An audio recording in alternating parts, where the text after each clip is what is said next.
Meghan, an actress, shows she can play a victim, and maybe she is. But of what or whom? There's an attraction between narcissism and victimhood. Imagine being Meghan Markle. You spend years crafting an image as a humanitarian, a victim of the cruel monarchy, a global icon the world should admire. And then in one brutal moment on America's most watched news network, a single joke reduces all of that to dust. He had two choices: surgical castration or marrying Meghan Markle. The studio erupted, the panel doubled over in laughter, and millions of viewers at home watched as Meghan's name became the punchline of the year. But here's the real sting for Meghan. This wasn't just a cheap shot. It revealed how the world already sees her. Not as a victim, not as a leader, but as a walking punchline, a living meme, and that was only the beginning. So anyone who crosses her can be the victimizer. A clever operator, she showed that in the oppression Olympics, anyone can play, even from behind a gated mansion in the Hollywood Hills. In the past, Meghan could count on powerful friends to shield her from criticism. Oprah gave her the platform of a lifetime. Serena Williams once called her a sister.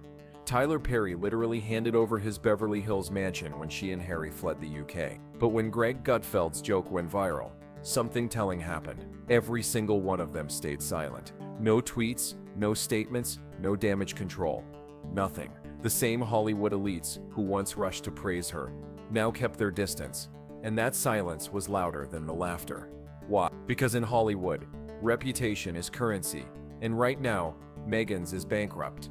Aligning with her doesn't make you look compassionate or progressive anymore. It makes you look foolish. Supporting Meghan doesn't win you clout. It drags you down. For Meghan, that silence is a new kind of humiliation.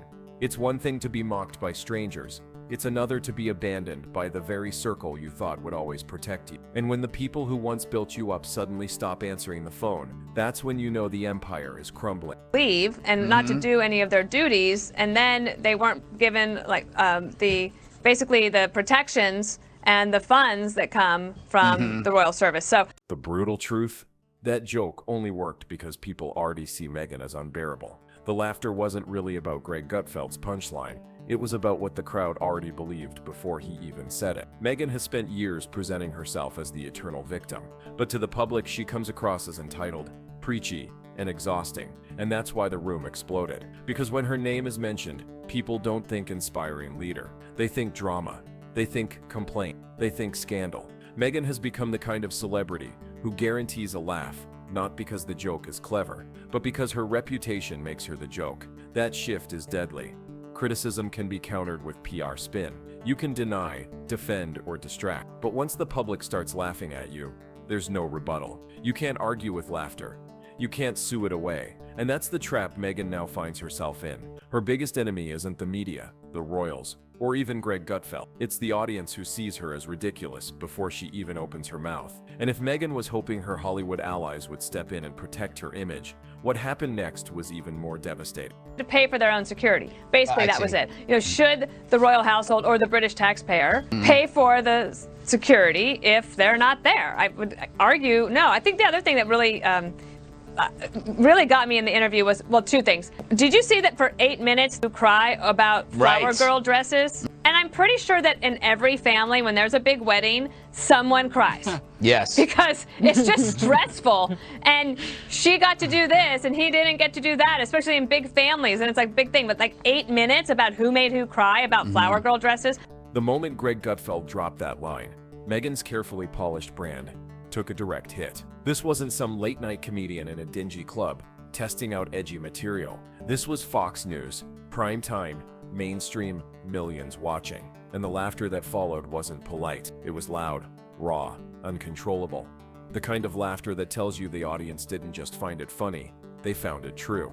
For Meghan, that's a nightmare, because image is her currency. Every speech, every interview, every perfectly staged photo is designed to make her look like a modern Diana. But when a single joke can get a crowd roaring at your expense, that currency crashes instantly. And here's the kicker. The clip didn't just vanish after the show. It exploded online. The joke went viral, not because of Greg Gutfeld's delivery, but because of the audience's reaction.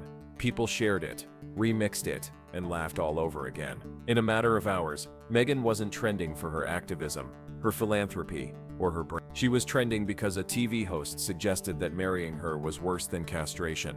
That isn't just bad PR. That's Milton sent flowers, which sounds like a very gracious thing to do. Look, the racism thing for her, it's a serious charge. I do wonder why Oprah Winfrey didn't press them a little bit harder. You can imagine that it might have been said, but again, I would do that. The last thing I would say is she said, I didn't this before I got married.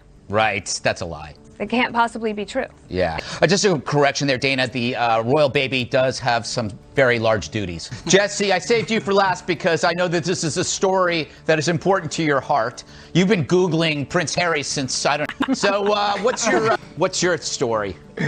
You've seen my search history. Yeah. That's the only thing that you mentioned on live television. No, I only watched this because football wasn't on, but I have to confess I found it deliciously entertaining. She's someone who wants to be perceived as this naive American who didn't know what she was getting into.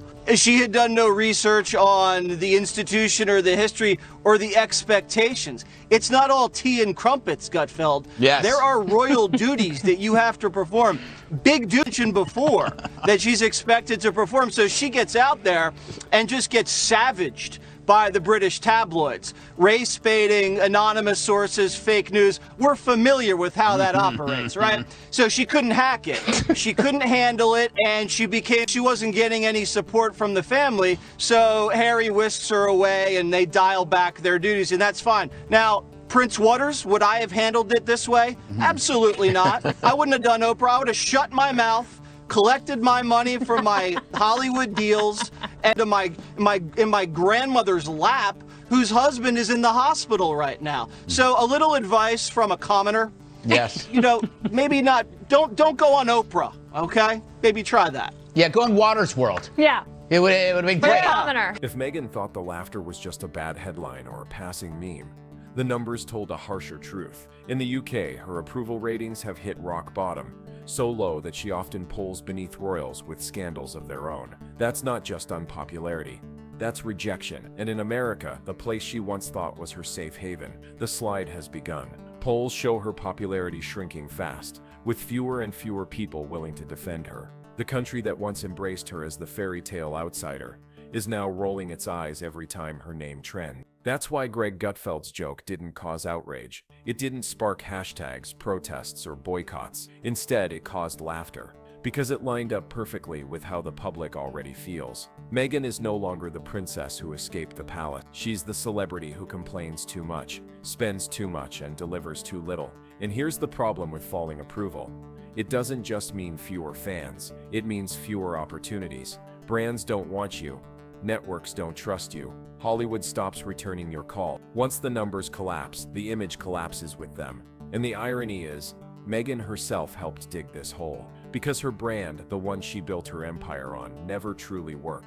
From the beginning, Meghan sold herself as a feminist warrior, a humanitarian icon, a modern-day Diana. But when the spotlight finally turned to her, the reality didn't match the promise. Her Netflix projects were overproduced and forgettable. Spotify cut ties after one underwhelming podcast season. Even her public speeches felt less like inspiration and more like lectures about victimhood. The dream was Diana too. The reality? A Montecito money grab. A brand that promised empowerment but delivered staged photos, recycled talking points, and empty projects. And when people feel like they've been sold an illusion, the backlash is brutal. That's why jokes like Gutfeld stick. They expose the gap between Meghan's self-image and how the public actually sees her. She wants to be admired as a global leader, but instead she comes across as entitled, tone-deaf, and obsessed with her own grievances. The result? A brand that collapsed under its own weight. And here's the harsh truth. When your career depends on people buying into your image, and the image fails, there's no product left to sell. Meghan's empire wasn't built on talent or achievements. It was built on perception. And now, that perception has crumbled, which is why Greg Gutfeld's joke wasn't just a random insult. It was the confirmation of everything Meghan's critics have been saying for years. When you step back and look at the big picture, Greg Gutfeld's joke was more than a headline. It was a turning point, a viral moment, that captured what Meghan's critics have been saying for years. She's no longer respected, she's ridiculed. Think about it. Her Hollywood allies are silent. Her projects have failed. Her approval ratings are sinking. And now, Even mainstream TV hosts know that just saying her name will get an audience laughing. That's not power, that's collapse. The question now is simple. Can Meghan come back from this? Can she rebuild a brand once it's been reduced to a meme? Or is this the moment when her carefully crafted Hollywood reinvention finally falls apart for good? Because here's the brutal reality. Once the world decides you're a punchline, every new move only fuels the comedy cycle. Another speech, mocked. Another brand deal, ridiculed. Another PR stunt, torn apart online. Meghan doesn't control the narrative anymore. The media does. The comedians do. The audience does. And their verdict is clear. So what do you think? Is Meghan Markle finished as a serious public figure? Or does she still have one last chance to turn it around? Drop your thoughts in the comments below. And don't hold back. Here's the danger Meghan faces now. Once you become a joke, you don't get to choose when the laughter stops. History is full of celebrities who learned this the hard way. Paris Hilton went from it girl to late-night material. Lindsay Lohan's personal struggles became comedy fodder. Once the media realizes your name guarantees laughs, it doesn't matter what you do next, you've been branded. That's exactly where Meghan is now. Every time her name comes up, the audience doesn't expect wisdom, leadership, or inspiration. They expect drama. They expect exaggeration. They expect to laugh. And that's a cage no PR team can break open. Because here's the brutal truth. Criticism can be countered. Scandals can be spun. But mockery is permanent. Once people see you as ridiculous, that image sticks. Meghan's problem isn't just a failed project here or a bad headline there. Her problem is that her entire reputation has been reduced to a punchline. And when that happens, every new move only makes the joke bigger. Another Netflix show? People roll their eyes.